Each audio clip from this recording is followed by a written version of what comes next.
ಸಂತೋಷ ತಾನೆ? ಇಲ್ಲ, ನನಗ್ ಸಂತೋಷ ಇಲ್ಲ. ಏನ್ ಹೇಳ್ತಿದ್ಯಾ ಪ್ರಿಯಾ? ನನ್ನ ಮಗು ಎಲ್ಲೋ ಜೀವಂತವಾಗಿದೆ ಅಂತ ನಾನು ನಂಬಿದ್ ನಿಜ. ಆದ್ರೆ ಅದು ಇದೇ ಮಗು ಆಗಿರುತ್ತೆ ಅಂತ ನಾನು ಅನ್ಕೊಂಡಿರ್ಲಿಲ್ಲ. ನಾನು ಎಂಥ ದುರಾದೃಷ್ಟವಂತೆಕ್ಕ. ನಾನು ಈ ಮಗು ನೋಡ್ದಾಗ್ಲಲ್ಲ ನನ್ನ ಮನ್ಸಲ್ಲಿ ಏನೋ ಒಂದ್ ರೀತಿ ಸೆಳಿತಾ ಇತ್ತು. ಈ ಮಗು ನಿನ್ ಹತ್ರ ಹಾಲು ಕುಡಿದೆ, ನನ್ನ ಹತ್ರ ಕುಡಿದಾಗ ಕೂಡ ಈ ಮಗು ನಂದು ಅಂತ ಅರ್ಥ ಆಗದೆ ಹೋಯ್ತು. ನನ್ನ ಬಂಗಾರನ ನನ್ನ ಕಣ್ಮುಂದೆನೆ ಇಟ್ಕೊಂಡು ಎಲ್ಲೆಲ್ಲೋ ಹುಡುಕ್ತಾ ಇದ್ದೆ. ಆದ್ರೆ ಈ ಮಗು ಗೊತ್ತಾಗಿದೆ ನಾನೇ ಇವನ್ ತಾಯಿ ಅಂತ. ಅದಕ್ಕೆ ಇವನು ನಿನಗಿಂತ ನನ್ನ ಚೆನ್ನಾಗಿ ಹಚ್ಕೊಂಡಿದ್ದು. ಅಳ್ಬೇಡ ಪ್ರಿಯಾ, ಈಗ ನಿನ್ ಮಗು ನಿನಗೆ ಸಿಕ್ಕಾಯ್ತಲ್ಲ. ಸಾಕ್ ನಿಲ್ಸಿ ಭಾವ. ನಾನ್ ನಿಮ್ ಮೇಲೆ ತುಂಬಾ ನಂಬಿಕೆ ಇಟ್ಕೊಂಡಿದ್ದೆ. ಈ ಜಗತ್ತಲ್ಲಿ ಯಾರ್ ಬೇಕಾದ್ರೂ ತಪ್ಪು ಮಾಡ್ಬೋದು, ಸುಳ್ಳು ಹೇಳ್ಬೋದು, ದ್ರೋಹ ಮಾಡ್ಬೋದು. ಆದ್ರೆ ಇಂಥ ವಿಷಯದಲ್ಲಿ ನಿಮ್ ಪ್ರಾಣ ಹೋದ್ರೂ ನೀವು ಒಪ್ಕೊಳ್ಳೋದಿಲ್ಲ ಅಂತ ನಾನು ಅನ್ಕೊಂಡಿದ್ದೆ. ನಮ್ಮಮ್ಮ ಹೇಳಿದ್ರು ಅಂತ ನೀವು ಆ ಮಾತುಗೆ ಒಪ್ಕೊಂಡು ನೀವ್ ಹೀಗ್ ಮಾಡ್ತೀರಾ ಅಂತ ನಾನು ಅನ್ಕೊಂಡಿರ್ಲಿಲ್ಲ. ನಾನಾಗ್ಲೇ ಹೇಳ್ದಲ್ಲ, ಇವ್ರು ಯಾವ ತಪ್ಪನು ಮಾಡಿಲ್ಲ, ಎಲ್ಲದಕ್ಕೂ ನಾನೇ ಕಾರಣ ಅಂತ. ಎಲ್ಲದಕ್ಕೂ ಕಾರಣ ನೀನೇ ಅಂತ ಈಗ ಹೇಳಿ ಏನಮ್ಮ ಪ್ರಯೋಜನ? ನನಗೂ ನಮ್ಮ ಅಕ್ಕಂಗೂ ಮಗುಗೋಸ್ಕರ ಜಗಳ ಮಾಡೋ ಹಾಗೆ ಮಾಡ್ಬಿಟ್ಟಲ್ಲಮ್ಮ, ಮನಸ್ತಾಪ ಬರೋ ಹಾಗೆ ಮಾಡ್ಬಿಟ್ಟಲ್ಲಮ್ಮ. ಇಲ್ಲ ಪ್ರಿಯಾ, ಇನ್ ಮುಂದೆ ಈ ಮಗು ಮೇಲೆ ನಂಗೆ ಯಾವ ಹಕ್ಕು ಚಲಾಯಿಸಲ್ಲ. ಇವನಿಗೆ ನೀನೇ ತಾಯಿ. ಅರ್ಚನಾ, ನಿನ್ಗೆ ತುಂಬಾ ದೊಡ್ಡ ಮನ್ಸಮ್ಮ. ನೀನು ದೊಡ್ಡ ತ್ಯಾಗಿನಮ್ಮ, ದೊಡ್ಡ ತ್ಯಾಗಿ, ದೊಡ್ಡ ತ್ಯಾಗಿನಮ್ಮ. ಇಲ್ಲಪ್ಪ, ನಾನು ಪಾಪಿ ಪಾಪಿ. ಅದಕ್ಕೆ ತಾನೆ 2 ಸಲ ನನ್ನ ಮಕ್ಕಳು ನನ್ನ ಕೈಗೆ ಸಿಗದೆ ಹೊರಟೋಗಿದ್ದು. ಆ ಮಗು ನನ್ನ ಹೊಟ್ಟೆನಲ್ಲಿದ್ದಾಗ ನಾವಿಬ್ರು ಏನೇನೋ ಕನ್ಸುಗಳನ್ನ ಕಂಡಿದ್ವಿ. ನಾನು ಪಾಪಿ ಆಗಿದ್ರಿಂದ ತಾನೆ ಆ ಮಗು ನನ್ನ ಮುಖನೂ ನೋಡದೆ ಹಾಗೆ ಹೊರಟೋಗಿತ್ತು. ನನ್ನ ಮಗು ಮುಖ ಹೇಗಿತ್ತು ಅಂತ ಕೂಡ ನನಗೆ ನೋಡೋಕ್ಕಾಗ್ಲಿಲ್ಲ ಅಪ್ಪ. ನನ್ನ ಮಗುನ ಇಲ್ಲೇ ತಾನೇ ಮಣ್ಣು ಮಾಡಿರೋದು.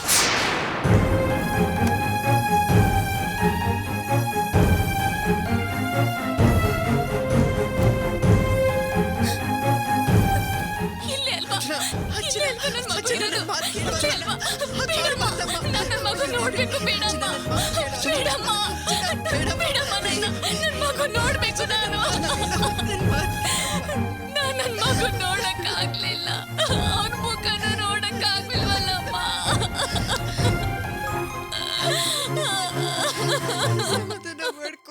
ನಿದಿರೆಗೋದೆಯ ನನ್ನ ಪುಟ್ಟ ಕನಸ ಹೃದಯವೇ, ನಿದಿರೆಗೋದೆಯ ನನ್ನ ಬಿಟ್ಟು ನೀನು ಹೋದೆಯ, ನಿದಿರೆಗೋದೆಯ.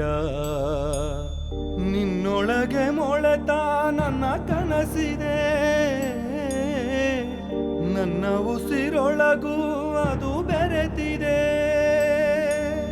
ಕಣ್ಣೀರ ಕಡಲಲ್ಲಿ ನನ್ನ ಸಿಲುಕಿ ಹೋದೆಯ, ನಿದಿರೆಗೋದೆಯ ನನ್ನ ಪುಟ್ಟ ಕನಸ ಹೃದಯವೇ, ನಿದಿರೆಗೋದೆಯ.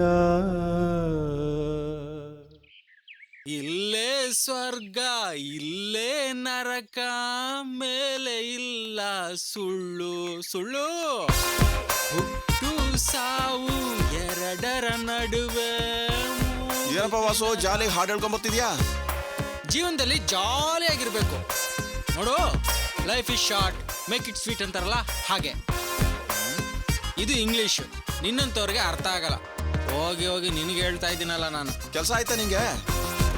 ಯೋ, ಕೆಲಸ ಮಾಡಿ ಸಂಸಾರ ಮಾಡೋ ವಂಶ ನಮ್ದಲ್ಲ. ನನ್ನ ಹತ್ರನೇ ಕೆಲಸದ ಬಗ್ಗೆ ಕೇಳ್ತೀಯಲ್ಲ ನೀನು. ಹೋಗಿ ನಿನ್ ಕೆಲಸ ನೋಡ್ಕೋ. ಹೋಗಿ ಹೋಗಿ ನಿಂಗೆ ಹೇಳ್ತೀನಲ್ಲ. 3 ದಿನದ ಬಾಳು, 3 ದಿನದ ಬಾಳು.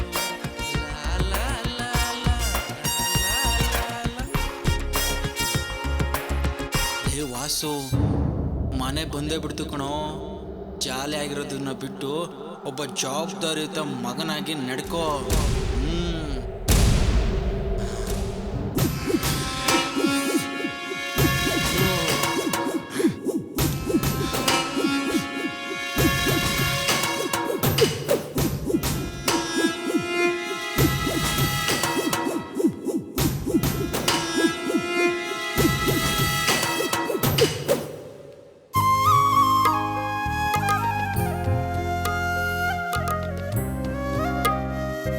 ತಗಳೆ ಕಾಫಿನ. ವಾಸು, ಅಮ್ಮ. ಈಗ ಬಂದೇನೋ? ಹೂನಮ್ಮ. ರಾತ್ರಿ ಮನೆಗೆ ಬರ್ಲಿಲ್ಲ, ಫ್ರೆಂಡ್ಸ್ ರೂಮಲ್ಲಿ ಮಲಗಿದ್ದೀನಾ? ಹೂನಪ್ಪ, ಫ್ರೆಂಡ್ಸ್ ರೂಮಲ್ಲೇ ಇರ್ತೀನಿ ಅಂತ ರಾತ್ರಿ ಫೋನ್ ಮಾಡಿದಾಗ್ಲೇ ಅಮ್ಮಂಗೆ ಹೇಳಿದ್ದೆ. ಹೇಳಿದ್ಲು. ಯಾಕೋ ಒಂಥರ ಇದ್ಯಾ? ರಾತ್ರಿ ಊಟ ಮಾಡ್ತೀಯ ಇಲ್ವಾ? ಇಲ್ಲಮ್ಮ, ಮಾಡ್ದೆ. ಕೆಲ್ಸದ ವಿಷಯ ಏನಾಯ್ತು? ಅದು ಆ ಕೆಲಸ ಬೇಡ ಅಂತ ಹೇಳ್ಬಿಟ್ಟೆ ಅಪ್ಪ. ಏನು ಕೆಲ್ಸ ಬೇಡ ಅಂತ ಹೇಳ್ಬಿಟ್ಟು ಬಂದಿದ್ಯಾ? ಯಾಕೋ? ಸಂಬಳ ತುಂಬಾ ಕಡಿಮೆ, ನೀನು ಜೀವನದಲ್ಲಿ ಮುಂದೆ ಬರೋದಕ್ಕಾಗೋದಿಲ್ಲ, ಇಂಥ ಕೆಲ್ಸಕ್ಕೆ ಹೋದ್ರೆ ವೇಸ್ಟು ಅಂತ ನನ್ನ ಫ್ರೆಂಡ್ಸ್ ಹೇಳಿದ್ರಪ್ಪ. ಇವನು ಬದಲಾಗಿದ್ದಾನೆ ಅಂತ ನಾವು ತಿಳ್ಕೊಂಡಿರೋದು ತಪ್ಪು ಭಾಗ್ಯ. ಫ್ರೆಂಡ್ಸ್ ಹಾಗೆ ಹೇಳಿದ್ರು ಹೀಗೆ ಹೇಳಿದ್ರು ಅಂತ ಕೆಲಸ ಬೇಡ ಅಂತ ಹೇಳಿ ಬಂದು ನಿಂತಿದ್ದಾನೆ ನೋಡು.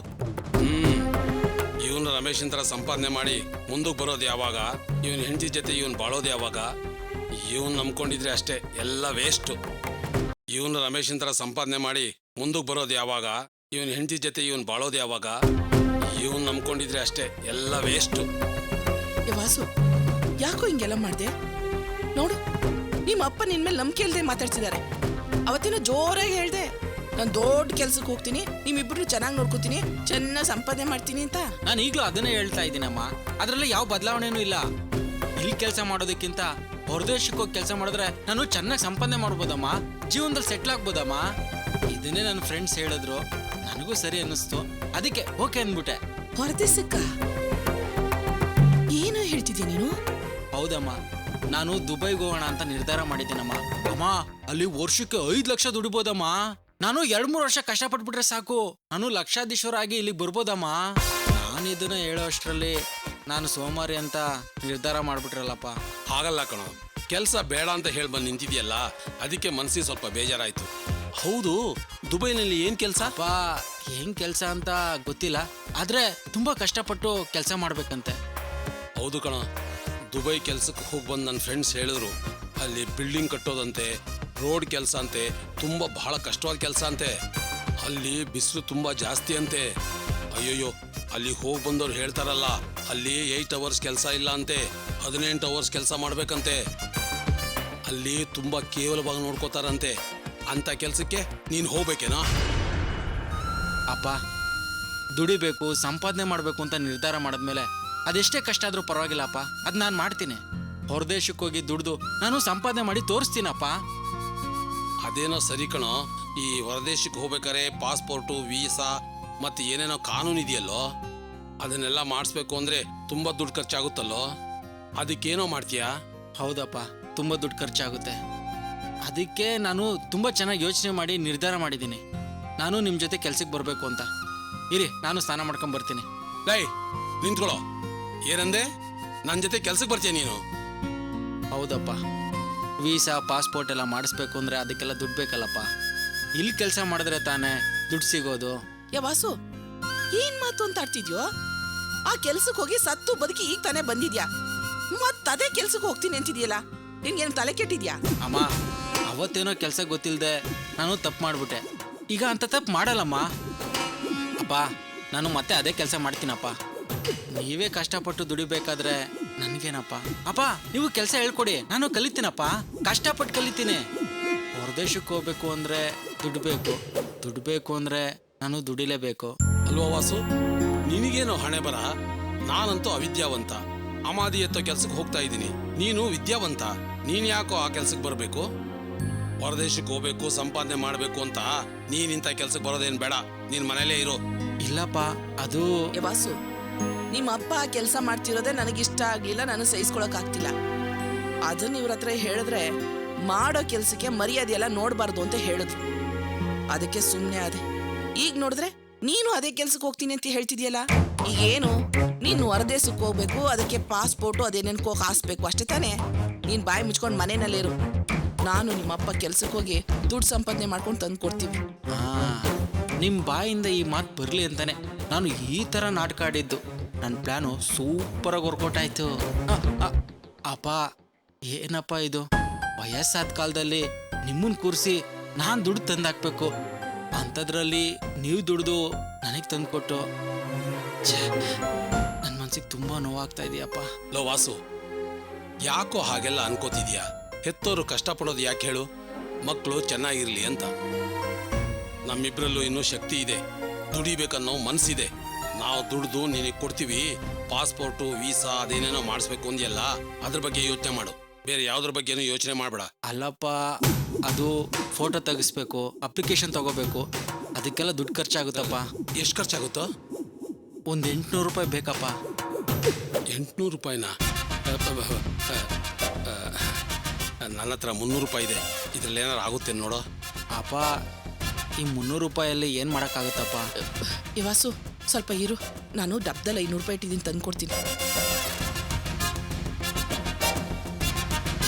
ಅಯ್ಯಯ್ಯೋ, ನಾನು ಆ ದುಡ್ಡನ್ನ ಎತ್ಕೊಂಡೋಗಿ ಕುಡಿಯೋಕೆ ಖರ್ಚು ಮಾಡ್ಬಿಟ್ನಲ್ಲಪ್ಪ. ಈಗ ಇವ್ರಿಗೆ ಗೊತ್ತಾದ್ರೆ ಏನು ಮಾಡೋದು?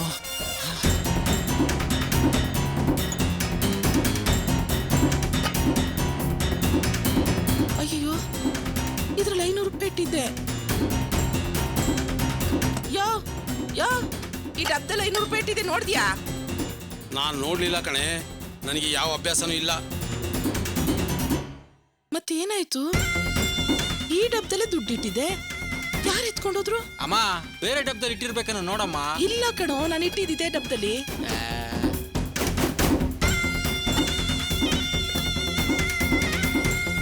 ಹೇಳ್ತಾ ಇದ್ದೀನಿ ನೋಡಮ್ಮ, ಇಲ್ಲೇ ಇದೆ 500 ರೂಪಾಯಿ. ಅಯ್ಯಯ್ಯೋ, ನಾ ಈ ಡಬ್ದಲ್ಲಿ ಇಟ್ಟಿದ್ದೆ, ಈ ಡಬ್ಬಕ್ಕೆ ಹೆಂಗೋಯ್ತು? ಅಮ್ಮ, ನಿನಗೆ ವಯಸ್ಸಾಯ್ತಲ್ಲ, ಅದಕ್ಕೆ ಮರೋ ಜಾಸ್ತಿ. ಸರಿ ಬಿಡು ನೋಡು, ತಗೋ.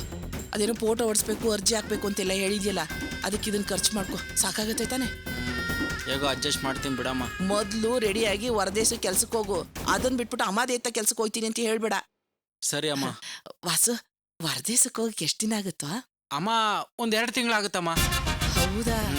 ಸರಿ, ಬೇಗ ಸ್ನಾನ ಮಾಡಿ ರೆಡಿ ಆಗು, ನಾನು ತಿಂಡಿ ರೆಡಿ ಮಾಡ್ಬಿಡ್ತೀನಿ. ಸರಿ ಅಮ್ಮ.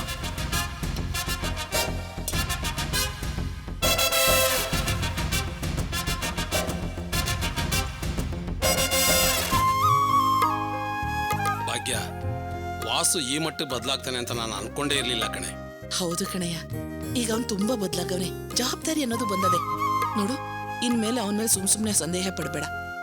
ಆಯ್ತಾಯ್ತು, ನಾನು ಕೆಲ್ಸಕ್ಕೆ ಹೋಗ್ಬರ್ತೀನಿ. ವಾಸು ಅಪ್ಪ, ನಾನು ಕೆಲ್ಸಕ್ಕೆ ಹೋಗ್ಬರ್ತೀನ. ಸರಿ ಅಪ್ಪ.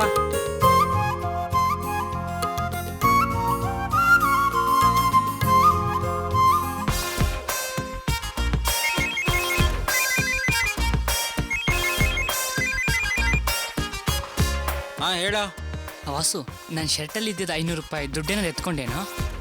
ಏನಂದೆ? ದುಡ್ಡ? ಹೌದು ಕಣೋ, ನನ್ನ ಶರ್ಟಲ್ಲಿ ಇದ್ದಿದ್ದು 500 ರೂಪಾಯಿ ದುಡ್ಡು ಕಾಣಿಸ್ತಾ ಇಲ್ಲ, ಅದಕ್ಕೆ ನೀನೇನಾದ್ರು ಎತ್ಕೊಂಡೇನೋ ಅಂತ. ಲವ್, ಏನೋ ನೀನು ಒಂದೇ ಒಂದಿನ ನಿನ್ನ ರೂಮಲ್ಲಿ ಉಳ್ಕೊಂಡಿದ್ದಕ್ಕೆ ನನ್ನ ಮೇಲೆ ಅನುಮಾನ ಪಡ್ತಾ ಇದ್ಯಾ? ಕೋಪ ಮಾಡ್ಕೋಬೇಡವೋ. ಆ ದುಡ್ಡನ್ನ ನಾನೇನಾದ್ರೂ ಖರ್ಚು ಮಾಡಿದ್ನೋ ಇಲ್ಲ ಬೇರೆ ಎಲ್ಲಾರು ಇಟ್ಟಿದ್ದೀನೋ ಏನು ಗೊತ್ತಾಗ್ತಿಲ್ಲ, ಅದಕ್ಕೆ ಕೇಳೋಣ ಅಂತ ಮಾಡಿದೆ ಅಷ್ಟೇ. ಅಲ್ಲ ಕಣ, ನಿನ್ನ ರೂಮಲ್ಲಿ ಎಷ್ಟೋ ಸಲ ಉಳ್ಕೊಂಡಿದ್ದೀನಿ, ಹಾಗೆಲ್ಲ ಈಗಾಗಿತ್ತಾ? ಸಾರಿ ಕಣೋ, ದುಡ್ಡನ್ನ ನನ್ನ ಜೇಬಲ್ಲಿ ಇಟ್ಕೊಳೋದ್ರ ಬದಲು ನಿನ್ನ ಜೇಬಲ್ಲಿ ಏನಾದ್ರು ಇಟ್ನೇನೋ ಅಂತ ಡೌಟ್ ಮೇಲೆ ಕೇಳಿದೆ. ಸಾರಿ ಕಣೋ. ಸರಿ ಸರಿ, ಫೋನ್ ಇಡು. ಓಕೆ. ಹಬ್ಬ, ಒಂದು ಪ್ರಾಬ್ಲಮ್ ಸಾಲ್ವ್ ಆಯ್ತು. ಏನೋ ಗಿಮಿಕ್ ಮಾಡಿ 800 ರೂಪಾಯಿ ಕಿತ್ಕೊಂಡೆ. ಈ ಹೊರದೇಶ ಅದು ಇದು ಅಂತ ಸುಳ್ಳು ಹೇಳಿ 1-2 ತಿಂಗಳು ನೂಗ್ಬಿಡ್ತೀನಿ. ಆದರೆ ಈ 800 ರೂಪಾಯಿನ ಏನು ಮಾಡೋದು? ಯಾವುದಾದ್ರೂ AC ಬಾರಲ್ಲಿ ಕೂತ್ಕೊಂಡು ಕೋಲ್ಡ್ ಬಿಯರ್ ಕುಡಿತೀನಿ.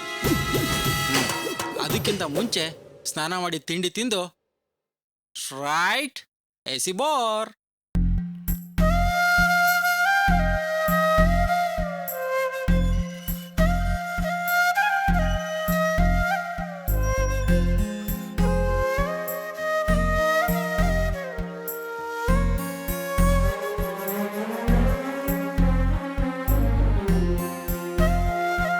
ನೀವಿಬ್ರು ಎಲ್ಲೋಗಿದ್ರಿ? ಭಾನು ಹತ್ರ ಕೇಳಿದೆ, ನೀವಿಬ್ರು ಹೊರಗಡೆ ಹೋಗಿದ್ದೀರಾ, ಎಲ್ಲೋಗಿದಾರ ಗೊತ್ತಿಲ್ಲ ಅಂತ ಹೇಳಿದ್ಲು. ಇಲ್ಲೆಲ್ಲ ಹೋಗಿರ್ತೀರಾ, ಬೇಗ ಬಂದ್ಬಿಡ್ತೀರಾ ಅಂತ ಕಾಯ್ತಾ ಇದ್ದೆ. ಯಾಕರ್ಚನ ಒಂಥರ ಇದೆಯಾ?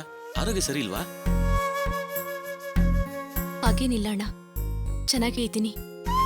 ಯಾಕೆ ರಮೇಶ, ಅರ್ಚನಾ ಒಂಥರ ಮಾತಾಡ್ತಿದ್ದಾಳೆ? ಹೇಳ್ತೀನಿ, ಬಾ ಒಳಗೆ.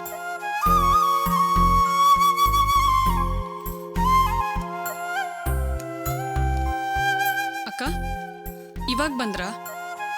ಬೆಳಿಗ್ಗೆ ಹೋಗ್ಬೇಕಿದ್ರೆ ಕೇಳಿದ್ದಕ್ಕೆ ಏನು ಹೇಳ್ದೆ ಹಾಗೆ ಹೋದ್ರಿ. ಇವಾಗ್ಲಾದ್ರೂ ಹೇಳಿ, ಎಲ್ಲಿ ಹೋಗಿ ಬರ್ತಿದ್ದೀರಾ? ಹೌದು ಅರ್ಚನಾ, ಬೆಳಗ್ಗೆ ನೀವಿಬ್ರು ಹೋದ್ಮೇಲೆ ಭಾನು ಎಲ್ಲಿಗೆ ಹೋದ್ರಿ ಇವರು ಅಂತ ತುಂಬಾ ಕೊರಗ್ತಾ ಇದ್ಲು. ಏನೋ ಒಂಥರ ಮಾತಾಡ್ಬಿಟ್ಟು ಹೋದ್ರು, ಏನ್ ಸಮಸ್ಯೆ ಗೊತ್ತಿಲ್ಲ ಅಂತ ಕೊರಗ್ತಾ ಇದ್ಲು. ಅದಕ್ಕೆ ನಾನು ಹಾಗೇನು ಇರೋದಿಲ್ಲ, ಹಾಗೇನಾದ್ರೂ ಇದ್ರೆ ತಾಯಿ ತರ ಇರೋ ನನ್ನ ಹತ್ರ ಹೇಳ್ದೆ ಹೋಗ್ತಾ ಇದ್ಲ ಅಂತ ಅವಳಿಗೆ ನಾನೇ ಸಮಾಧಾನ ಮಾಡಿದೆ. ಹೌದು, ಅರ್ಚನೆ ಯಾಕೊಂಥರ ಇದ್ದಾಳೆ? ರಮೇಶ, ನೀವಿಬ್ರು ಎಲ್ಲಿಗೆ ಹೋಗ್ಬಿಟ್ಟು ಬಂದ್ರಿ? ನಾನು ಅದನ್ನೇ ಕೇಳ್ತಾ ಇದ್ದೀನಮ್ಮ. ಇವರಿಬ್ರು ಎಲ್ಲೋಗಿದಾರೆ ಅಂತ ಹೇಳ್ತಾನೆ ಇಲ್ಲ. ಹೌದು ಅಕ್ಕ, ನೀವಿಬ್ರೇ ಬಂದಿದ್ದೀರಲ್ಲ, ಪಾಪು ಎಲ್ಲಿ?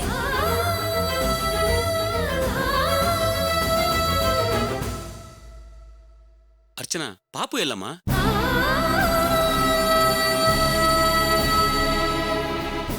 ಈಗ್ಲಾದ್ರೂ ಹೇಳಿ ಅಕ್ಕ, ಎಲ್ಲಿ ಹೋಗಿ ಬರ್ತಿದ್ದೀರಾ? ಹೇಳು ಅರ್ಚನಾ, ಕೇಳ್ತಾ ಇದೀವಲ್ಲ. ಮಗು ಎಲ್ಲಿ? ನಾನು ರತ್ನ ದೇವಸ್ಥಾನಕ್ಕೆ ಹೋಗಿದ್ವಿ. ಮಗು ಹೆಸರು ಅರ್ಚನೆ ಮಾಡ್ಬೇಕಾದ್ರೆ ಅಶೋಕನ ಹೆಸರು ಅರ್ಚನೆ ಮಾಡಿಸ್ದೆ. ನಾನೇ ಅವನ ಹಣೆ ಕುಂಕುಮ ಇಡೋಣ ಅಂತ ಕುಂಕುಮನು ತಗೊಂಡ್ಬಂದೆ. ಮಗು ಎಲ್ಲಮ್ಮ? ಯಾಕಕ್ಕ ಏನು ಮಾತಾಡದೆ ಹಾಗೆ ನಿಂತ್ಕೊಂಡಿದ್ದೀರಾ?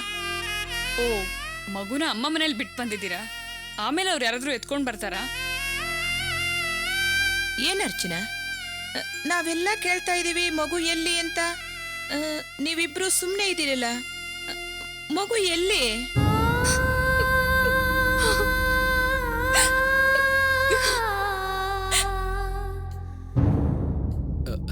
ಅರ್ಚನಾ, ಯಾಕಮ್ಮ ಅಳ್ತಾ ಇದೀಯಾ? ಏನಾಯ್ತು? ಮಗು ಎಲ್ಲಿ? ಮಗುನ ಸೇರ್ಸ್ಬೇಕಾದ ಜಾಗಕ್ಕೆ ಸೇರ್ಸಾಯ್ತು. ಏನ್ ಹೇಳ್ತಾ ಇದೀಯಪ್ಪ? ಮಗುನ ಸೇರಿಸ್ಬೇಕಾದ ಜಾಗಕ್ಕೆ ಸೇರಿಸ್ ಬಂದ್ರ ಅಲ್ವೋ? ಮಗು ಇರಬೇಕಾದ್ದು ಹೆತ್ತವ್ರ ಹತ್ರ ತಾನೆ. ಅದನ್ ಬಿಟ್ಟು ಮಗುನ ಎಲ್ಲಿ ಸೇರಿಸ್ಬಿಟ್ಟು ಬಂದ್ರಿ? ಹೌದಮ್ಮ, ನೀವು ಹೇಳ್ತಾ ಇರೋದು ಸರಿನೇ.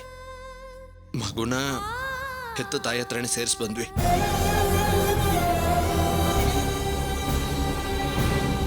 ಏನಣ್ಣ ಹೇಳ್ತಾ ಇದ್ದೀರಾ? ಮಗುನ ಎತ್ತ ತಾಯಿ ಅರ್ಚನಕ್ಕ ತಾನೆ? ಇಲ್ಲ ಭಾನು, ಮಗುವಿನ ನಿಜವಾದ ತಾಯಿ ಪ್ರಿಯಾ.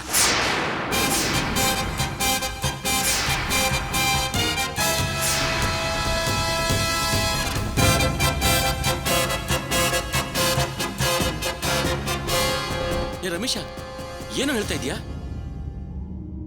ಹೌದು ಕಣೋ, ಅರ್ಚನಾ ಹೆತ್ ಮಗು ಆಸ್ಪತ್ರೆನಲ್ಲೇ ಸತ್ತೋಯ್ತು.